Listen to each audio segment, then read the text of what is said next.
Live from Arkansas's breaking news leader, Fox 16 News at 9 starts now. It's by the grace of God that we're still alive. A state of emergency in Arkansas after severe weather causes massive damage across the state. I knew that this was going to happen. I didn't know it was going to be this bad. Thousands left in the dark. Meanwhile, major roadways shut down after torrential rains bring flooding with it. Tonight, we have team coverage across the natural state, bringing you the latest information. Fox 16 News starts right now. And it was a sigh of relief for many Arkansans now that severe weather has blown through the state. We might have a chance to dry out with no rain in the forecast for the next couple of days. Good evening, I'm Josh Berry. We are still feeling the impact of this weekend's storms, though, which killed at least 5 people, including a fire chief. We know crews across the state have responded to dozens of water rescues. Thousands still don't have any power, and some major roadways remain closed at this hour. It has forced many drivers to find a different way home. And tonight, to cap it all off, the governor has declared a state of emergency. We have team coverage across central Arkansas tonight with the very latest. Hayden will have a look at your full forecast in a minute, but we begin with Mitch McCoy in Cabot, where part of 167 remains closed. And Mitch, floodwaters cut off any chance of getting through for some drivers out there. Yeah, Josh, I just talked with the Highway and Transportation Department. They say tomorrow morning could be a commuter's nightmare. It all depends on how fast this water goes down. Just to give you perspective on where we're at, we are in the southbound lanes of US 67 right now. The northbound lanes opened around 7 o'clock tonight. The fast lane here in the southbound lanes of US 67 is still a little wet. People could probably get by, but it's the slower lane here on US 67 that the state officials are worried about. You still see a lot of standing water that will just spill up water into your tires, and it went up to at least half of our car as we were driving through. That is still a huge improvement from what it was just 12 hours ago when the state had to close all lanes of US 67. They were forced to close them. Officials say a bayou spilled water, flooding both sides of the road. Some expected it, others did not, but no matter who you talk with, say this amount of water took everyone by surprise. I knew that this was going to happen. I didn't know it was going to be this bad, but I was actually on a baby shower, so hopefully I'll make it. Yes, I did have plans. I was trying to get to the grocery store because Redmond is like that. It's flooded, but because of the construction right now, it's closed down. The southbound lanes are closed at Highway 5 in Cabot for about 4 miles. As of a few hours ago, the southbound lane still had about a foot of standing water. So the big question now is, will the southbound lanes be back open in time for the morning rush hour? Just to put it simply, there's no answer for that question right now. The state says that they are playing this one by the minute, by the hour, and they're going to have to make a determination tomorrow morning if southbound lanes of US 67 will be open for that morning commute. Reporting live in Jacksonville, Mitch McCoy, Fox 16 News. And Mitch, we know that can create quite a headache for drivers on their morning commute to work, especially going southbound. And it may just be a matter of having to figure out a different way to get through. But have there been suggestions on which exits to take, what alternate routes to take? Yeah, there is a Arkansas State Trooper posted about 3 miles down the road here, and you could see that they have a fairly clear direction for people, telling them where to go. All of that information also posted on our website at arkansasmatters.com and fox16.com. Back to you. Good information for everyone, Mitch. Thanks. And 167 is not the only road closed tonight.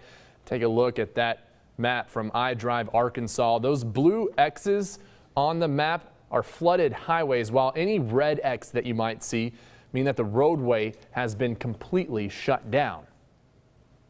And while roads are closed, thousands are still left in the dark after storms caused massive power outages. Right now, Entergy says more than 20,000 are without power. At one point, they had over 70,000. Meanwhile, First Electric Cooperative of Arkansas says they have over 50 outages, but there were thousands at one point.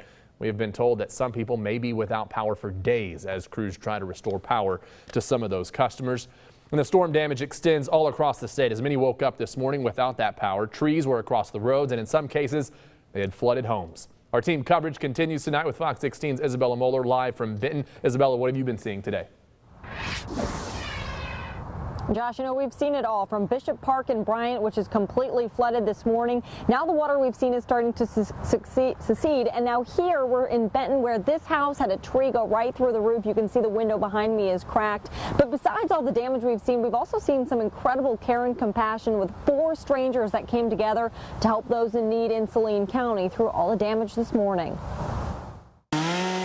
Right now we're repairing a fence that a tree limb fell on, trying to help out anybody who's in need. Serving others took on a new meaning for Garrett Pippin Sunday morning after storms ripped through Saline County.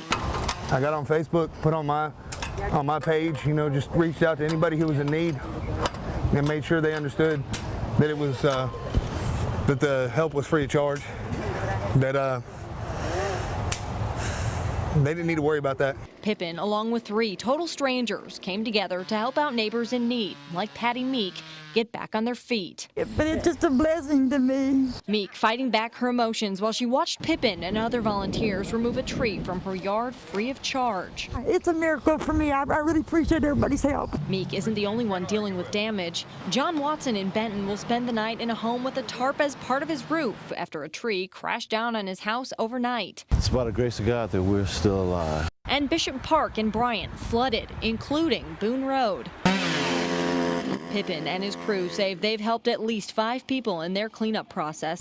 When you see that appreciation on their face, that's worth more than any type of monetary value. And says it's just what the Saline County community does for each other. That's what it's about. It's about reaching out to one another and picking each other up in a time of need. And while he cleans up at Meek's place, he's ready to help the next person in need of help after the storms.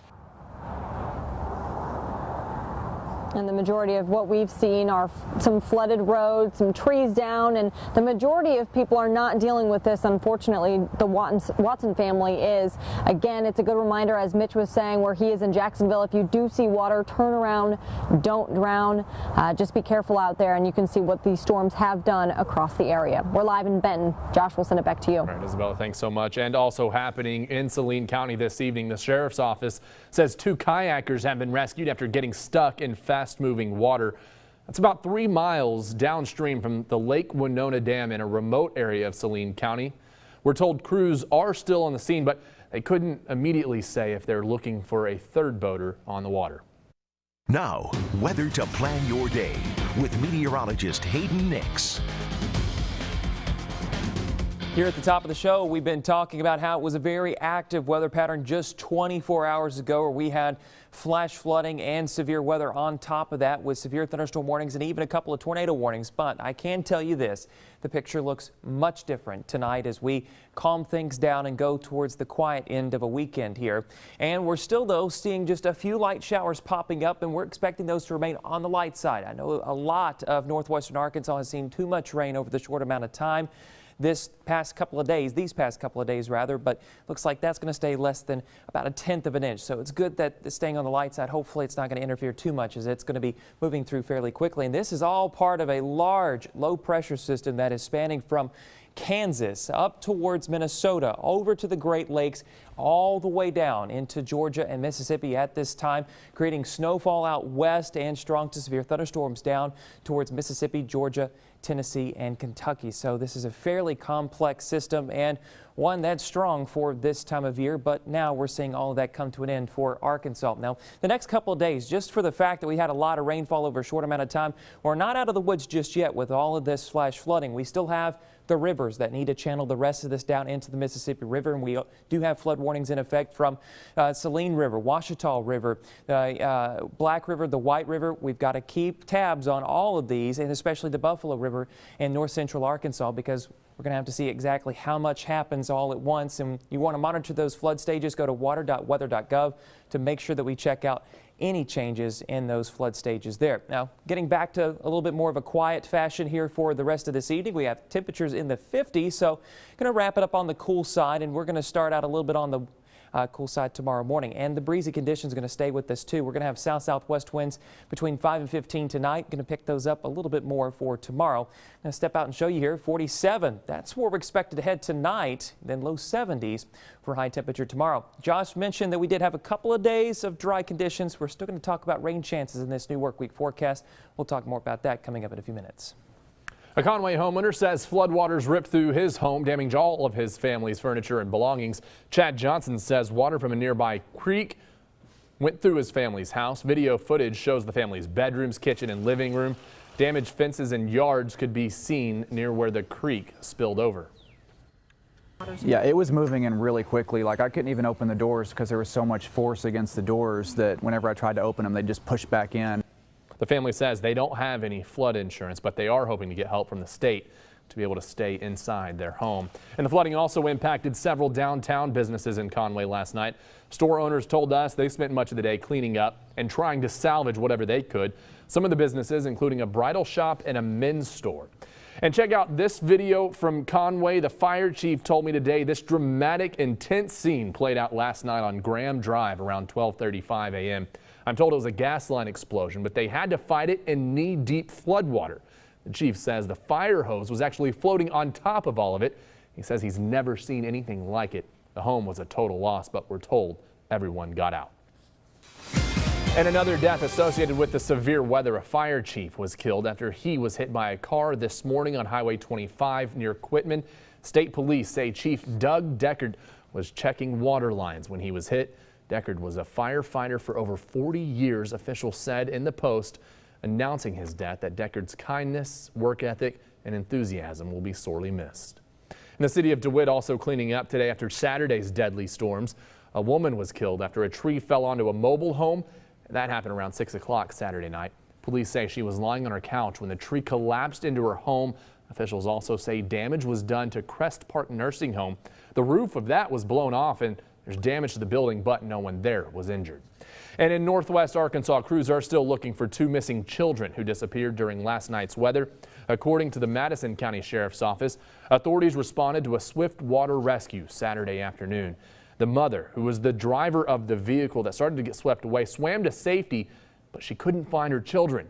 Madison County is in the process of looking for them right now, we're told. We will have much more on this story coming up later in the broadcast. And sad news out of Springdale. Police say a 10-year-old girl is dead after falling into a flooded creek this morning. They say the 10-year-old girl had climbed a fence with her 9-year-old brother in their backyard, but on the other side of the fence was a flooded creek with rushing waters. Crews found her body hours later. Benton County got nearly a foot of rain this weekend, forcing city leaders to declare a state of emergency there. Multiple roads in Benton County remain closed tonight. Officials say flooding caused at least 70% of roads and 90% of bridges across the county to be shut down. Crews have responded to several dozen water rescues. And while here in Arkansas we're dealing with high water, an East Texas community is trying to recover after a deadly twister ripped through that area. The National Weather Service confirmed that at least 3 tornadoes touched down and passed through Canton, Texas. At least 4 people died. A state of emergency has been declared for that area. Very importantly, we want to recognize the tremendous first responders who spent a long night last night and all day today, who've been working tirelessly to help people who are in need, as well as countless volunteers who have helped people respond to this challenge. Coming up later in the show, we take a closer look at the damage and how people there are trying to pick up after this tragedy.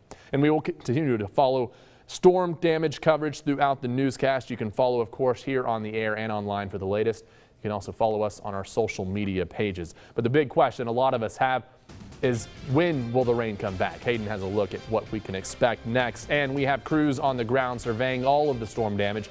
We have more team coverage coming up, and later, searching for solutions. Little Rock city leaders are holding an emergency meeting today to talk about the growing violence in the capital city, what the city's chief of police is suggesting when Fox 16 News at 9 returns.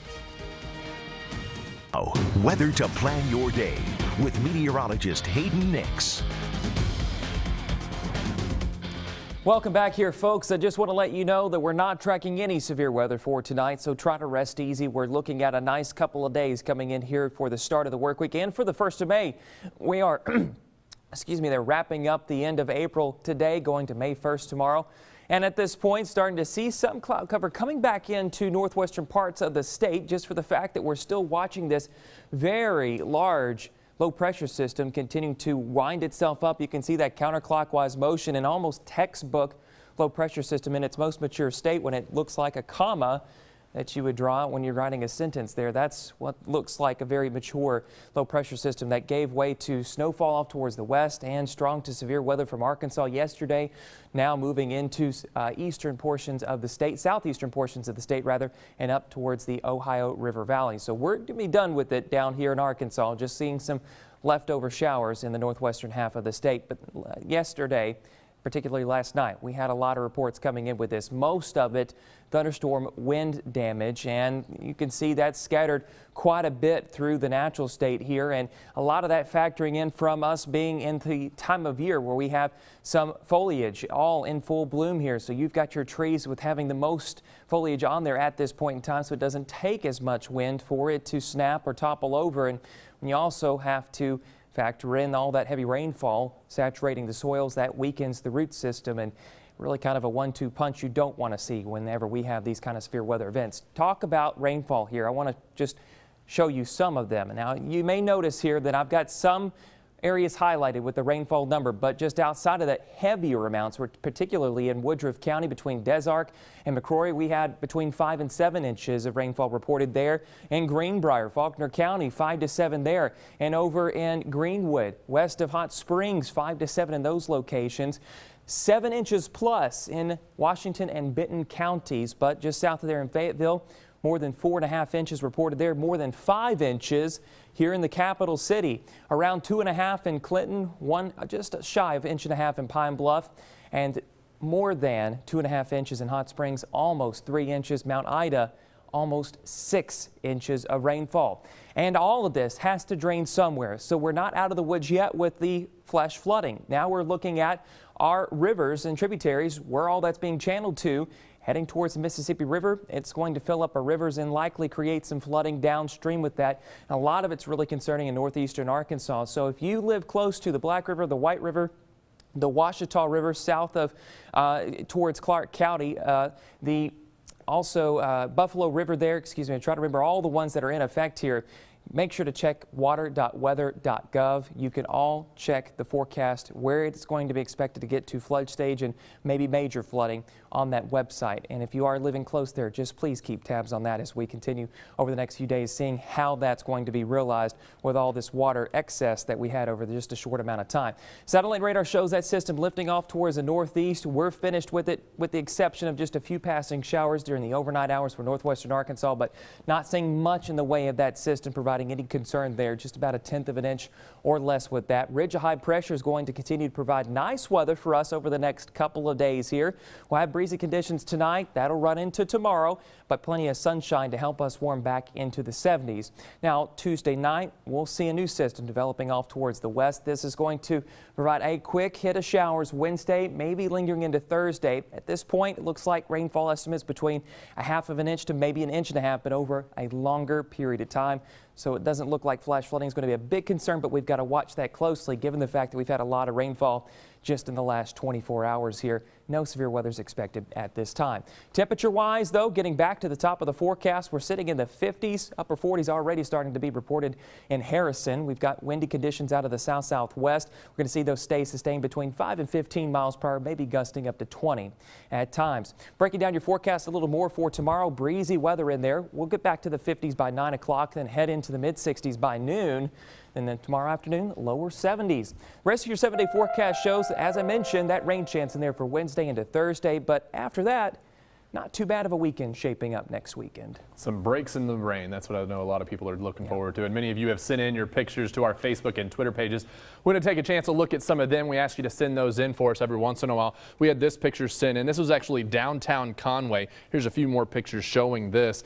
These were from Steve Wright Jr. You can see just how deep some of that water is. But also in Conway, we showed you some of this video earlier in the newscast, but this was that house fire. It started what we're told was a gas line explosion that the fire department responded to just after midnight. You can see the fire truck having to get through some of the floodwaters in that neighborhood. The fire chief out there told me he had never seen anything like this before.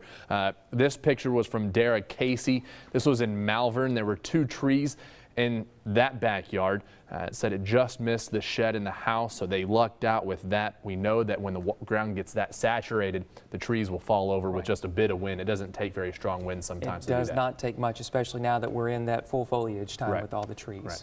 Coming up next, Little Rock city leaders are coming together. The goal, how to stop the rising violence in the capital city. What Little Rock's top cop is proposing. You're watching Fox 16 News, your Emmy award-winning newscast. Little Rock police are still looking for the gunman behind a drive-by shooting that left an in-home daycare worker dead. It's just one of the many violent crimes to happen in the capital city in recent days. Some city leaders believe this is a connected series of shootings between rival groups. For nearly 3 hours today, Little Rock Police Chief Kenton Buckner was grilled on the state of crime in the capital city. It's after Little Rock's mayor called an emergency city council meeting. Chief Buckner says the city has seen a spike in violent crimes. There have been 20 homicides so far in 2017. That's compared to just 9 at this time last year. Little Rock police responded to 32 shootings at this time last year compared to 71 so far this year. We don't have an arrest problem. We can fill up a jail. We're already doing it. We're already filling up the prisons. And this is why I want everyone to understand this cannot solely be a police response, a police problem. We need everyone at the table to try to address this. It's a direct message to everybody in the community. Police Chief Kenton Buckner will be back in the hot seat Tuesday evening. The city will open the floor for public comment. That meeting starts at 5 p.m. at City Hall. An vigil was held tonight for 4 family members who were found dead. The latest 9-year-old Riley Scarborough's body was found Saturday morning. Tonight's vigil included a balloon release. You're seeing a picture of it there. Riley's body was found in a wooded area near Hattsville. It happened after his 2-year-old sister Aislinn Wester's body was found near Cove on Friday. Their mother, Bethany Wester, and great uncle Stephen were also found dead. Police have arrested a suspect and expect capital murder charges to be filed this week. In tonight's State of the Capitol, the Arkansas legislature will reconvene tomorrow to kick off a 3-day special session on health care, medical marijuana, and more. Governor Asa Hutchinson says the main focus will be to pass legislation regarding a federal waiver of Medicaid rules to change the Arkansas Works program. The governor says the lawmakers will also work to restructure the Arkansas health insurance marketplace. Hutchinson also expects legislation to boost long-term reserve funding for the state. High waters continue to impact thousands across the natural state right now. Coming up, our team coverage continues across the state, bringing you the latest conditions to keep you and your family safe. I went into a storm shelter today, and you can feel the winds, and you could feel the temperatures and the winds, and it hit so hard so fast, and it just kept moving. And later, stories of the deadly twister ripping through one East Texas community, killing several. A look at the damage and how the community is trying to pick up after this tragedy. You're watching Fox 16 News at 9. Covering Conway, Malvern, Little Rock, and all of Central Arkansas.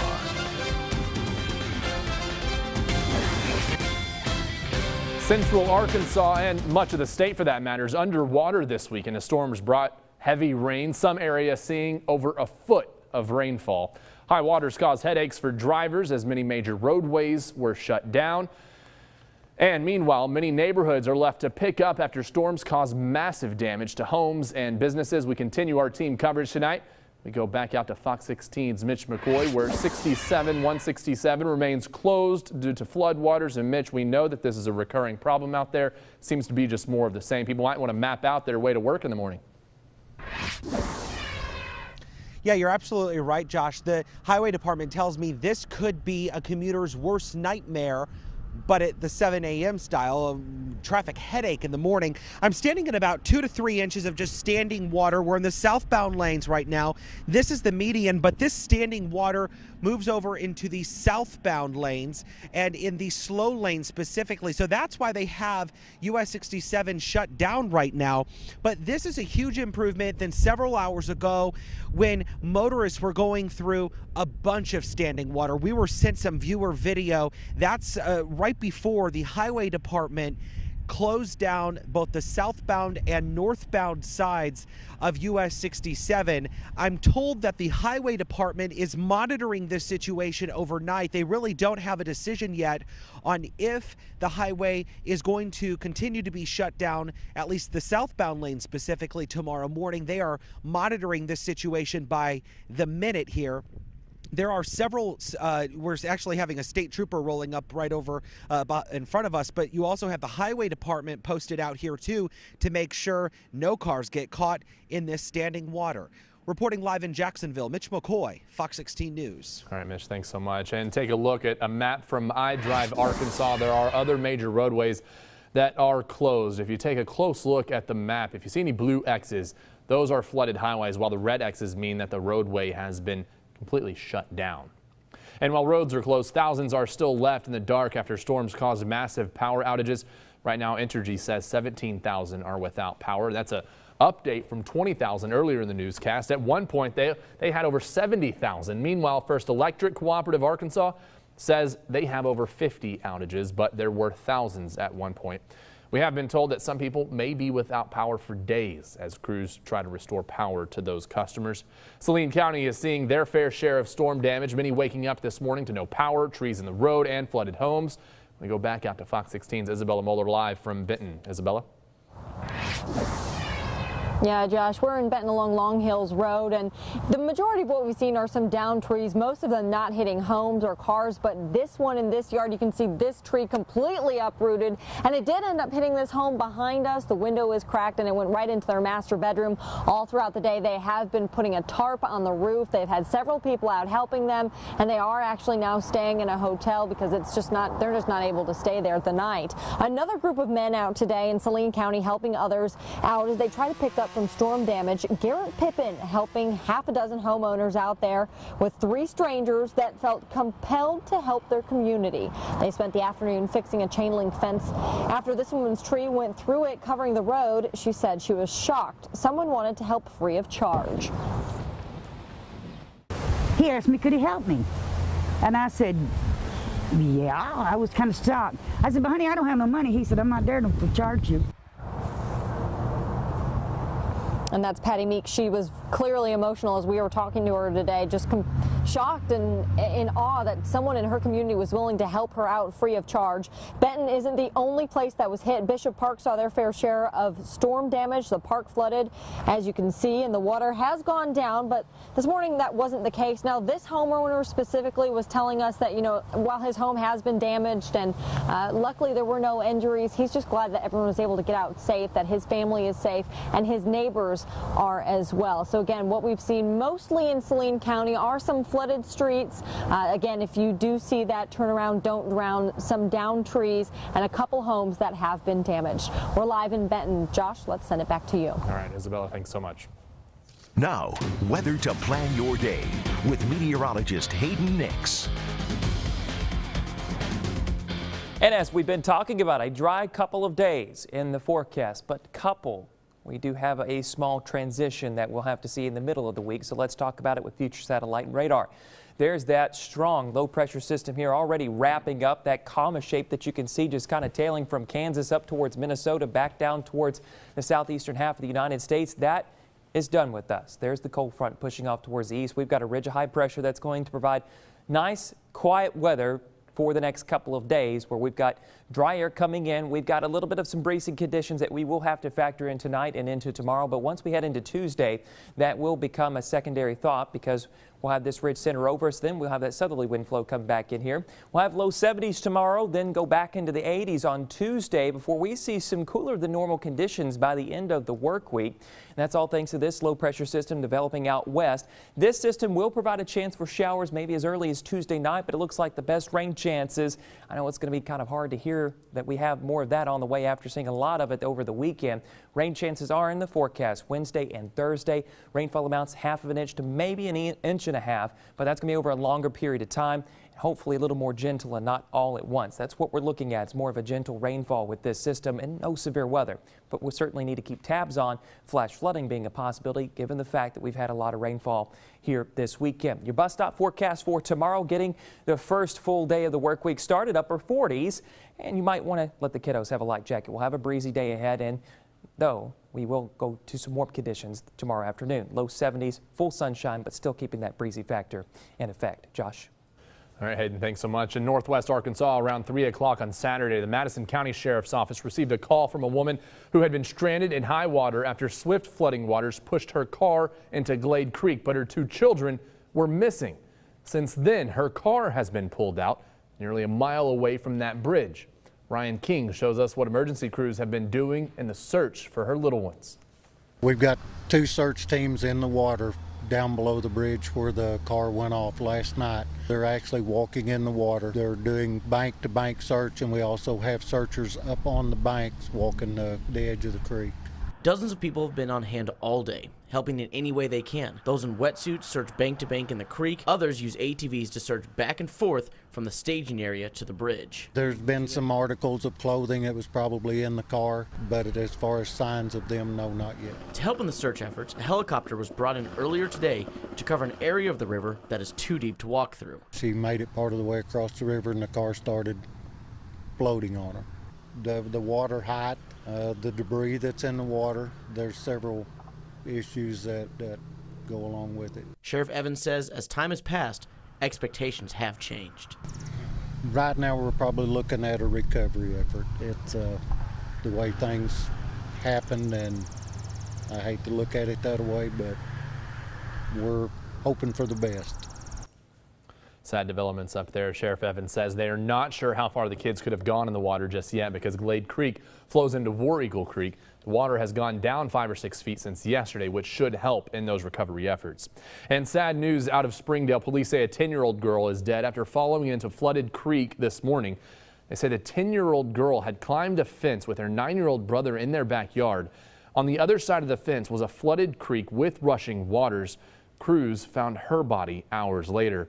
And multiple roads in Benton County remain closed tonight after storms dropped heavy rains across that area. Officials say flooding has caused at least 70% of roads and 90% of those bridges across the county to be closed.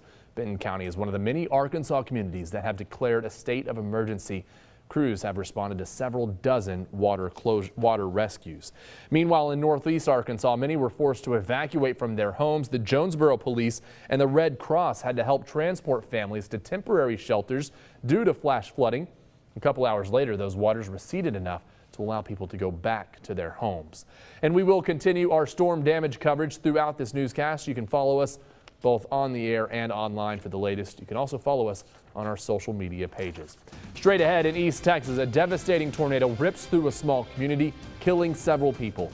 A survey of that damage coming up. You're watching Fox 16 News, your Emmy award-winning newscast.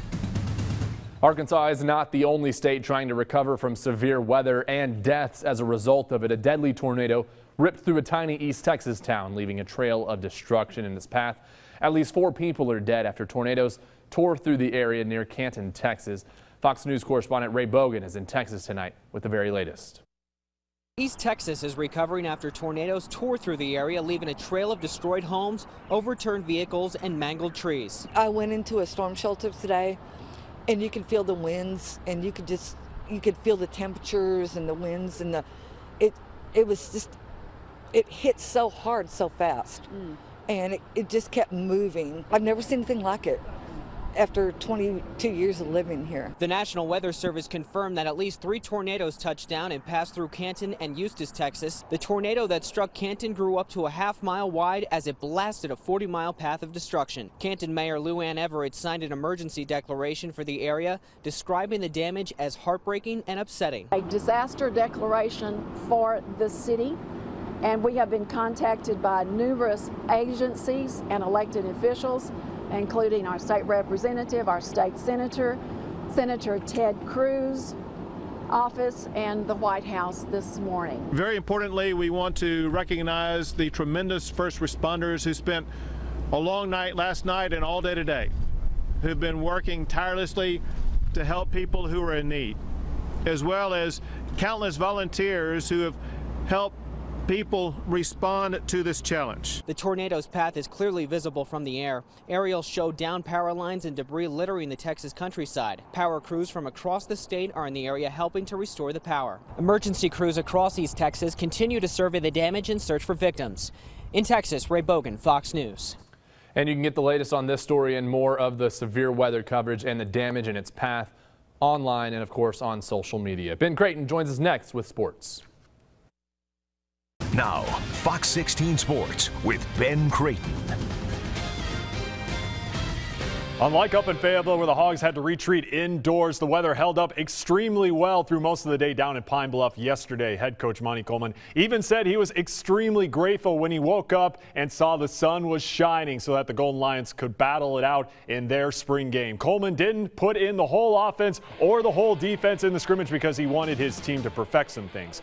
Now, of course, there are still some areas, like all teams going through spring ball, to improve upon before the 2017 season kicks off. The Golden Lions, of course, look to overcome a rough 1-10-16 campaign, but overall, the team says there were definitely some positives from the spring game and that this spring season was better than last year's. I think a lot of the stuff that you saw today will be a little more polished come season, but I thought some of the guys played extremely well. So what you saw today is just a small snippet of what you're going to see this fall. With a little more intensity. I feel like we got after it, both sides, a lot of competition. As you've seen, score was 2013. I feel like our team is better this spring as far as better as, you know, equipped it. We all got it together, and I feel like we're better this spring than last.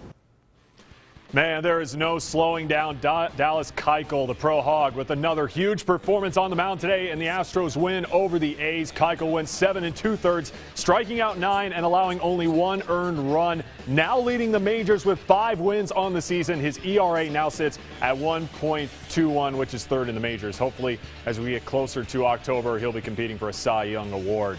Don't forget, an all-new Final Score with Wes Morris coming up at 10. A big one tonight. I speak with South Florida head coach and former UCA standout Charlie Strong as he reminisces about his days playing in the purple. Plus, Jay Burr will chat with Blake Anderson as he breaks down the Red Wolf spring game. Also, I'll highlight Harding softball, who are in the middle of a historic season. Number 2 in Division II, a big season up in Searcy.